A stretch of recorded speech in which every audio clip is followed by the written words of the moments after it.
birthday to me. Go! Hello mga kamoma, here is our video for today.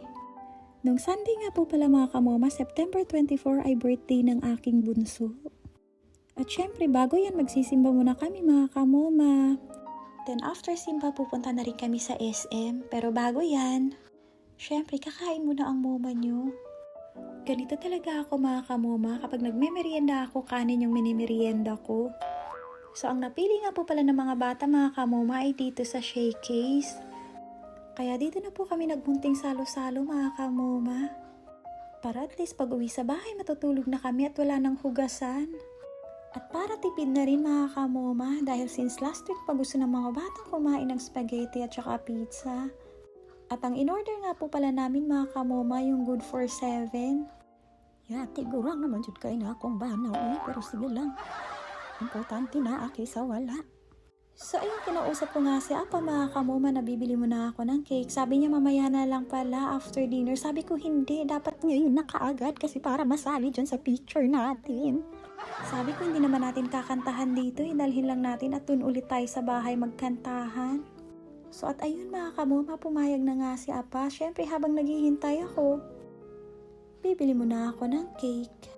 Pag dito kasi kay kakain, yung waiting time nila is 15 to 20 minutes.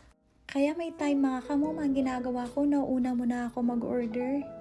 Para at least pagdating nandyan na yung mga pagkain. By the way, sinabihan ko nga po pala yung anak ko mga kamoma na huwag siyang mag-alala dahil marami siyang bisita dito sa kanyang birthday.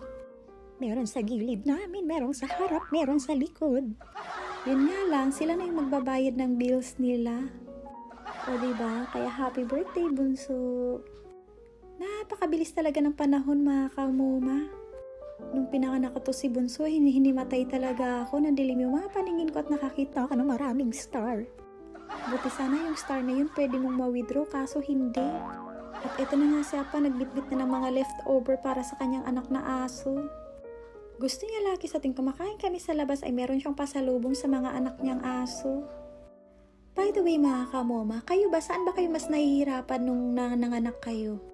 Nung sa una ba, sa pangalawa, or sa pangatlo?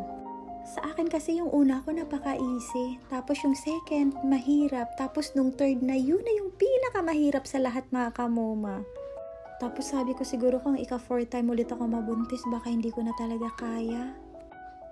Meron na kasi akong heart failure mga kamoma, tsaka grabe yung nervyos ko. Then sinabihan ko kasi si mama na kahit anong mangyari mga kamoma, ayoko talagang magpa-CS. Hanggat kaya ko siyang ilabas ng normal, inormal ko talaga mga kamoma. Kalawitot jud ang inyong mama guys. Kaya alam niyo, sobrang saludo ako dun sa mga CS na mga mama, nakaka-proud. Sila yung tunay na matapang talaga. At eto na nga, magbabayad na nga ang moma niyo. Wala akong cash mga kamoma kasi wala talagang laman yung wallet ko. Tapos nag-avail pala ako nitong card nila mga kamoma para meron kaming free pizza. At ayun, uuwi na nga kami mga kamoma. Alam niyo naman si Apa, laging nagmamadali yan sa tuwing lumalabas kami. At heto na nga, pinagpatuloy na namin sa bahay yung pagkanta ng happy birthday kay bunso.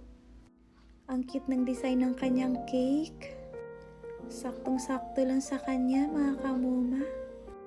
Hindi ko na talaga maisip na sobrang laki na pala ng mga anak ko. May dalaga na ako at saka binata.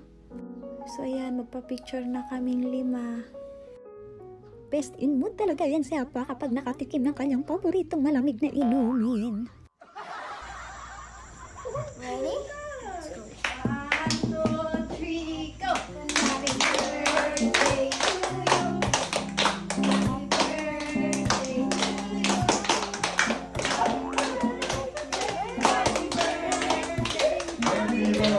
Happy birthday. Okay, blow mo na.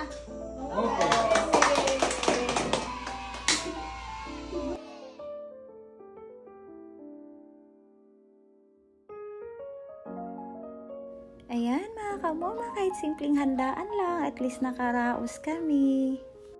Kaya ayan mga kamoma, alam niyo ba kung bakit maliit lang na cake ang binili namin? Dahil wala naman masyadong kakain itong cake, kundi ako lang tsaka si Apa. Sabi ko nga ka Apa, subuan kita. Ako Actually, bawal talaga sa akin itong chocolate. Pero syempre, dahil birthday ni Bunso ngayon, kaya go na si Moma. Tapos ito naman si Nori Boy, parang laging galit, mga kamoma. Hindi daw siya interesado dito sa cake. Happy birthday to me. Go!